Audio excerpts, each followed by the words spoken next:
اور اے نبی، ان کو آدم کے 2 بیٹوں حابیل اور قابیل کے حالات جو بالکل سچے ہیں پڑھ کر سنا دو کہ جب ان دونوں نے بارگاہ الہی میں ایک ایک نیاز پیش کی تو ایک کی نیاز تو قبول ہو گئی اور دوسرے کی قبول نہ ہوئی۔ تب قابیل حابیل سے کہنے لگا کہ میں تجھے قتل کر دوں گا۔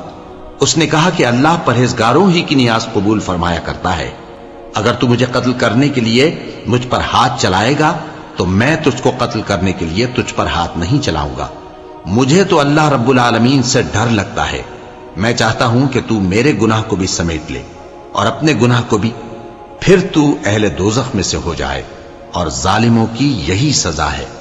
آخر اس کے یعنی قابیل کے نفس نے اس کو اپنے بھائی کے قتل ہی کی ترغیب دی تو اس نے اسے قتل کر دیا، پھر خسارہ پانے والوں میں ہو گیا۔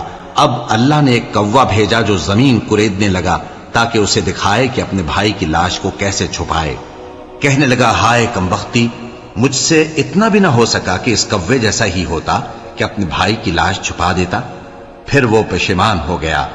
اس قتل کی وجہ سے ہم نے بنی اسرائیل کے ذمے یہ بات لکھ دی کہ جو شخص کسی کو ناحق قتل کرے گا، یعنی بغیر اس کے کہ جان کا بدلہ لیا جائے یا ملک میں خرابی کرنے کی سزا دی جائے، تو اس نے گویا تمام انسانوں کو قتل کیا، اور جو ایک انسان کی جان بچا لے تو گویا اس نے سارے انسانوں کو زندگی دے دی۔